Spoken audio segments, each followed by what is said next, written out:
everybody. I'm just adjusting here, waiting for the wonderful Walter Mecham to join me here. So welcome. I know it's been a while since I've been on here. Lots of fun stuff going on. And Walter's here. So I'm super excited to announce this just wonderful gentleman. So many people were commenting and very excited and enthused that he'd be on tonight. So I'm very, very excited for him to be here. So let me just get him on. Hey, Walter, how are you? I'm great. How are you doing? Doing very well. Is everything okay there? Can you hear me okay and everything? Yeah, yeah. Perfect. Awesome. So thank you so much for coming on the show. It's kind of funny because there's a weird process. There really isn't a set process, but kind of the process I've fallen into is knowing in my mind a lot of different people that I want on. And honestly, like from the far get-go, I was like, I want Walter on. And I don't know why, but it just takes me a very long time. And then I wait and I wait. And sometimes people will like, hey, can I be on the show? And it's after I've been like kind of wanting, and I was kind of hoping that would be the case. And then finally it's like, hey, you want to be on? So thank you so much for Here we are. joining. It's a pleasure having you on. So I wanted to jump right in, and I saw that you've been acting since junior high. And I'm really curious, what happened in junior high for you to catch that acting bug? Yeah, I got cast as the lead in Bye Bye Birdie as the Elvis character. And, when you have girls throwing themselves at your feet on stage, it's tough to walk away from that. Gotcha. I can see how that would pique your interest. How has your career developed since then? What are some of the highlights through that? Maybe some of the hurdles that you've had to get over as well. So I acted through high school. I did some operas with the Idaho Falls Opera Theater by the time I got out of high school. And then I got married and quit acting altogether for 20 years. The year after I got divorced, I took my son to a play and he said, Dad, I don't want to go to movies anymore. Let's do this. So, there was a 3-year time span just after that I was in 24 shows in those 3 years. Wow. At 3 different theaters in the town. I was in a traveling production of Hairspray. I played the father, Wilbur. Oh, that's awesome. Yeah, it was a blast. So after that, moved to Salt Lake. Had some friends down here that had been doing commercials and stuff from Idaho. And so I started meeting some people in the film industry, started doing some background work. After a while, I realized that any day on set is better than any day in an office. Oh my goodness, yes. And so, continued to go to everything I could. Went to Salt Lake Community College and went through their film production class there.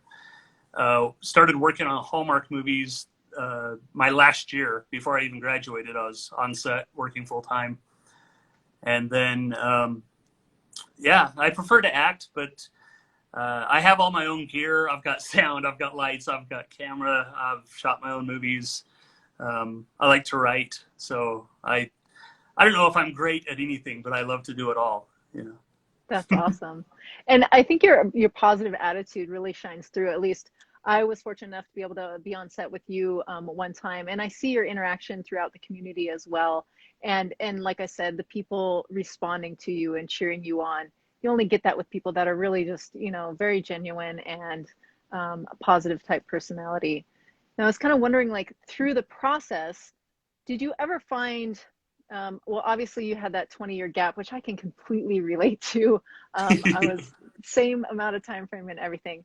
But within the process while you were acting, did you ever feel, or if you didn't, how did you not feel like the setback or maybe some of the rejections or some of the hurdles that were there? How did you personally deal with that? If you can't handle rejection, don't go into acting. That's all there is to it. There for a while in a smaller town like Pocatello, Idaho, if I auditioned for something, I pretty much got the part. That was fine. I moved to a big town like Salt Lake, and getting onto theater in Salt Lake, they didn't care what I'd done in the past if I was on all the time, on stage constantly. I auditioned, and it's a little bit more of a click. You know, if they haven't seen you live before, they don't give you a lot of options. And any audition you go to, even when I auditioned for Bundy Manor, you know, I actually worked a little bit of the script with the director right from the start. He called me up and said, "Hey, I've got this idea for a script. Are you interested?" And I was like, "Yeah, of course. Why'd even ask?" You know, and but even with that, we had auditions. I knew that, you know, 20, 30 people had went out to the part that are really good actors. And, you know, a month passes. And usually if a month has passed, if a week has passed, you think, hey, I didn't get the part. He gave it to someone else. And you just have to accept that. And it's really unprofessional to call them up, even if you know them, and say, "Hey, about that part," you know. So I really didn't think I'd even gotten it to that point, and it surprised me when he actually called up and offered it to me, because it had been a month after the auditions. I totally thought I'd lost it, you know. That's very awesome, and I'm super excited for you. Congratulations. And you mentioned that's your first feature film, is that correct, as a lead part? It's my first lead in a feature. Yeah. Awesome. Um, Totally exciting. yeah, I'm really excited about it. The script is really good. It's got some cool little twist here and there in it that yeah, it's going to be a great time to shoot it also. We'll get jumped in there. We'll jump in there and go in some details in there in a moment. Real quick, I do want to say you've got a whole bunch of people joining in here. Charla's here, and I want to talk about envelope, because that's something I definitely want to touch on. Hello, Charla. Wonderful job in that movie. Let's Oh, she's see. amazing. Absolutely. Thomas McMinn. He's also in that movie, by the way. Oh, okay. Gotcha. Yes, Yeah. I love that movie. Yeah, he was the cop at the party. Oh, So okay. Oh, okay. And brand new Nyla's here. Hello, how's it going? yeah. And Bunny Manor movie is here as well. So welcome everyone. Thanks for joining. Um, so yeah, I wanted to kind of backtrack and really just kind of help, because a lot of people that watch us, some of them are newer to acting, and you know, have those reservations and stuff. So I do like how you point out, you know, do the audition and kind of just let it go. And even though that's kind of something that I think can be difficult, it's a good thing to do. And like how in your example something did pop up, so even a whole month later, you know, it came back and you did get the part. So just, I think, going and doing the best audition that you can do, and just kind of letting it go and not stress over it, and what will come is pretty important to stress to those newcomers. And a lot of people, you know, they think, "Oh, I'll go do the audition, and if I get the part, then I'll really study and I'll work hard and I'll show them what I can do." If you don't do that for the audition, if you don't give the audition everything you can, you're not going to get the part and be able to prove it to them. So you have to have that confidence, and you have to. I've always, I told a good friend of mine once that he was walking into an audition, and I said, and he was nervous. I said, "You know what? All you gotta do is think that they're lucky to get to see you do this today, because you're gonna just nail this. You're gonna go in, you're gonna blow their socks off, and that's the attitude you have to have going in. You know, is that I can do this, and do enough auditions. If you're new, go to every audition you can. Whether you fit the part, whether you are nervous, whether you're scared, go do the audition and get to the point where you enjoy the audition process. We're going in, you're getting excited, and it's like, all right, I get to go act in front of these people." Yeah, it's your own That's little, really, it's your own moment. That's awesome. yeah, it's what you have to do, I think. If Yeah. you're afraid of auditioning, you just do it until you enjoy it. And That's I think the secret. I think you're right. I think it's yeah, you keep going, because with anything, the more repetition that you do, the more comfortable you get. And I do like how you pointed out, coming from a smaller town, where at the beginning you were getting a lot of the stuff right off the bat. And so if you're in a town where maybe it's a little bit bigger, or you're not getting stuff right off the bat, it can kind of tear you down a bit. So just know that, just keep moving forward. And once you start getting those ones, you'll get the more and more confidence. And the trick I love, and I only heard it recently when I got back into acting was, and it seems so obvious, is that if you don't get the part, it's not necessarily because it's not you. Maybe it's, you look too much like the lead, or a gazillion different reasons why you might not get the part. So I like thinking of it that way, so I can put it out of my mind. Like, oh, if I didn't get the part, it's just whatever other reason, while I continue to work on my other stuff too. So it's kind of I a I funny saw mind games. I saw a thing once that said that 85% of directors, they've read the script, they know it in and out, and they've got an image in their head what this person looks like before Mm-hmm. they ever saw an actor. And so when you go in, if you're not the blonde, or you're not tall, or you're not whatever it is, and you don't fit what their thought process is, they actually say 85% of directors will hire the person that they had in their mind, whether they can act or not, over the person who can act. So what you got to do in the audition is convince them that you're such a great actor that they need to change who they were thinking of. Yeah. One of my proudest moments ever. I went into an audition, and as far as a lead in a zombie movie, and the guy was like, "Okay, you're going to be this crazed man who's killing people." And I was like, "Okay, I can do this." And he says, "So take it up a notch." And so I went in, I did the scene, and he's like, "Can you take it up a couple more notches?" And I was like, "Yeah, okay," And I just went extreme with it. And he sat there for a second, and at one point, one of the guys jumped when I was doing something, and they sat there and they looked at each other, and the director looked at me and said, "I didn't know that's what I wanted until you did it. I'm just going to offer you the part right now."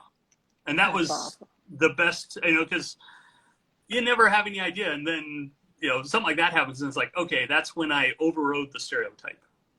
That's what he wanted to see. So it was great. Well done, well done. All right. So going with Envelope, you've written quite a bit of different things, right? From the last time I spoke to you, I thought it sounds like you write a lot of different stuff, and you shoot and you go and you create. What was the process like with Envelope? Was it something new, or how did that come about? I'm dying to Um, know. there was a movie that came out called Room, about a lady who had been trapped and had a child while she was trapped, and then her whole goal in life is to get this child into the real world. And I had the thought process, because they were locked in this room, what happens if the person who finds them in this room isn't necessarily a good person? And I was bouncing ideas off my friend Anthony, and he was like, "You know what? What's even better is, what if it's a gender swap, and it's a boy, it's a guy in the room?" And so that's, I actually wrote Charlotte that night and said, "Hey, I've got an idea for a script, and I don't know another actress in town that can pull this off. You are, And she I've seen you cry on, absolutely. yeah, I've seen you cry on cue so many times." I met her on a set. I was an abusive husband, and she kills me. And yeah, ever since then, yeah, Charla is amazing, and I couldn't Absolutely. have asked for anyone better. It was it was It, great. it's it's funny because when I was watching it and going through it, and there were the twists and turns, like it got me. Like a lot of times I can see stuff coming up, and I was like, whoa, like on a couple different distinct points. You got me really good. I love that. And I love the fact, like I was watching my own emotions through it, because knowing you guys a little bit, and I'm like, why am I hating these two right now? Like it was like had to like really separate, the writer from who you are to the roles, and it was pretty funny process. So very well done. Everyone involved. It's a great film. So Well, thank please you. go check that out if for those watching. Just a Yeah, really great film. it's Envelope. It's on Amazon Prime. Um, yeah, that was just a, and I actually had written. I wrote it as a short, and then I had so many people ask me, "Let's make this a feature. Let's make this a feature." And so I wrote it out as a feature, and I sent it out to a couple of people. And the cameraman, Dan Archer, came to me and said, "You know what? Well, our current movie is tight. It's well put together. It tells a great story. And I was like, yeah, but people want to know like what's in her background and why does she do what she does and these things. And he says, did you tell the story you want to tell? And I said, yeah, the whole premise is there. And he says, every minute you add to it is a minute you might lose the audience. And I was like, you know what? I'm gonna leave it as a short. So I blame him.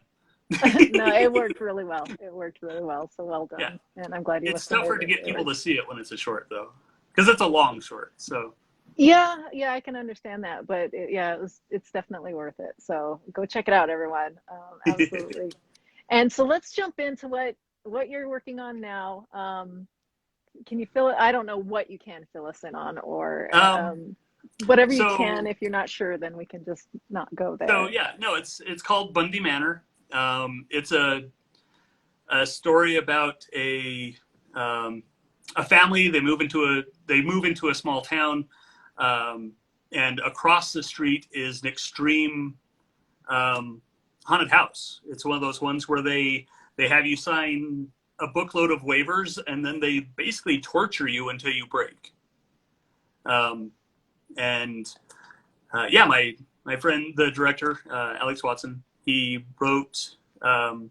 He called me up and said, "Hey, I watched a documentary about this, and what if this guy is not going to stop at just torturing people until they break?" And I was like, "Yeah, I'm in. Let's do it." And his script is really, really good. I'm super excited to shoot it, and you know, it has its share of blood and gore and extremism of what you'd expect out of an extreme haunted house. Um, and yeah, you can actually, they still have the Kickstarter going. As of the time of this, it's got 17 days left. The goal is $60,000. We're making the movie one way or the other, but it will be so much better if we have that kind of money to work with. You know, better equipment, better props, better everything. And so they have a Kickstarter going. Look at bundymanormovie.com. And I believe you said you would post the link, you know, I somewhere. will. It'll be posted. And yeah, it's we're actually already over 40,000, and we have 17 days left. Yes, So awesome. we're doing all right. Doing well, I'm doing pretty well. sure we're gonna make it, but the more we get, the better. And you know, a couple of the early awards are you get a copy of the movie. It's like, okay, if you're gonna go spend $10, $15 watching a movie anyhow, how about you kick in and help make the movie and get a copy of the movie that you own? Absolutely. Yeah. Yeah. Yeah. So yeah, Awesome. Go check it it's out, guys. Kickstarters are super important. It really helps um, these films be made and be made the right way, and make sure everyone's, taken care of, and things are done the right way. So definitely go check it out. I will have the link in there. And Walter's a great, great guy, and you'll love to see him on film. And when you gave me your bio, you love to play the crazies and the killers, oh, and they're the you best. do like the characters that you play are just absolutely wonderful. So I'm looking forward to this movie. Absolutely. Wonderful. Is there anything else that you'd like to add? Any advice you want to give to either aspiring actors, writers, directors? You've done all of those things. Any So advice you'd like to give? so one of the things I want to throw out there, and it may not be the case all the time, but in my experience, um, you know, they always say didn't ever act for free. And you know, in any big production, I totally agree with that. You know, get paid.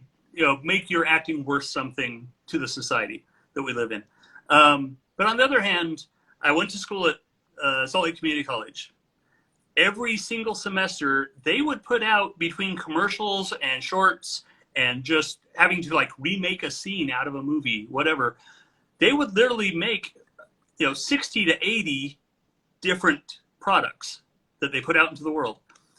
Now, so if you want to get into acting, go to one of these. Go to all the colleges. Go to the U. Go to BYU. Go to Salt Lake Community College. Sign up. They'll probably do a little video of you. Be prepared with a monologue. Give them a headshot. All that stuff. All of their students have access to that. And anyone that's looking for anyone who even remotely resembles you will give you a call. There have been times I worked on 7 different projects in the same week. And they're not always the best equipment, they're not always the best, but it's a ton of good stuff for your reel. I've been in over 70 student productions, most of them out of Salt Lake Community College. Um, One of the producers on Bundy Manor, I worked for free. I worked as a cameraman on a pilot for him. I've acted in a couple of these things. The director I've acted with before, and you never know which one of these student actors that you're working with is going to become a Tarantino and say, I always work with these actors. Absolutely. So, Absolutely. so yeah, know your worth. But personally, I mean, I will go in every single semester, whether I'm working on paid films or not, and throw my hat in there and just say, hey, here's I will donate a day of my time to help you make this film. And on top of that, it gives you tons of real work, right? Little pieces, a 3-second clip from this one, a 4-second clip from that one, where it just spotlights you saying something in different clothes in a different location, and you put them together. And in a couple of years, even if you haven't worked on anything serious, anything big, you've worked on a bunch of stuff that you have enough stuff to put a reel together and actually start throwing yourself out into the world as an actor, that's been behind the camera, in front of the camera Yeah. enough. And that's the important part, being on sets and being on a variety of different sets, seeing how different directors work, hearing the terminology, all of the stuff that you just pick up by being on set, getting to meet amazing people like yourself. That's how I met you, is on a non-paid gig. So Yeah. there's absolutely so many different things that come about. So I agree with you. And I do agree also of knowing your worth too. So I think that's that inner guidance you got to listen to. So very good point. And yeah, there's a ton of just excellent work that we get to see you in as well too. So thank you for doing all of that. You're Um, welcome. Thank you. is there anything else that you'd like to share? Any where can fans get a hold of you? Like, I'll share the Bundy Manor stuff, but where do you like Yeah. them to follow you the Um, most? so yeah, I'm on Facebook. That's, I literally get probably 2/3 of my gigs off of Facebook. I have an agent, and I love to pay them when they get me stuff, but I also loved, if I can get my own stuff on the side and just keep working it, that's awesome. Sometimes I still pay them. It just depends on how well it pays. But that being said, yeah, I actually don't have a website at the moment, and I'm terrible at Instagram. I do have a YouTube page that I post a lot of stuff on. Well, not a lot, but quite a bit of stuff on. But yeah, if you friend me on Facebook, if I've acted in anything you've done, it's probably been posted on there at some time, as long as I had your permission and so forth, because I just, like anyone, we love that attention. Whether we're a director or a writer or whatever, getting recognition for our stuff and having people go, oh, I loved you in this scene. Being recognized on the street blows your mind every time. It's a blast. That's awesome. But Very awesome. Well, thank you so much for joining here. It was a pleasure having you on, and I hope to get to be able to be on set with you again sometime. So thank you we so much for being on. we should make that happen, because you are a Absolutely. blast. It was definitely one of the most fun projects I've worked on. Horror movies Awesome. are so much fun. They are, absolutely. Well, thank you so much and have a great night. Thank you everyone for watching. Thank you, and for everyone who watches, again, if you get a chance, donate to the Bundy Manor Kickstarter. And on top of that, I love each and every one of you. You're the reason we're able to do these things. And without an audience, without people who will help support us and get things made, things don't get made unless they're in Hollywood. And we've got too good of a group, especially here in the Utah Valley. We've got a great community here, and we're all very close. And the thing about the Utah Valley is you can't be a jerk, because we are such a small community that we've weeded out those people 90% of the time. So the That people I in the was valley wondering what the are secret great to was, work with. because yeah, because everyone here is so awesome to work with. I'm like, what is it? Is it just been that I thought it was that 20-year gap I had been out of it, and it was just the relocating, I think. That's awesome. All right. Well, thank you so much. Have a great night, everyone. Thanks for having me on. Bye.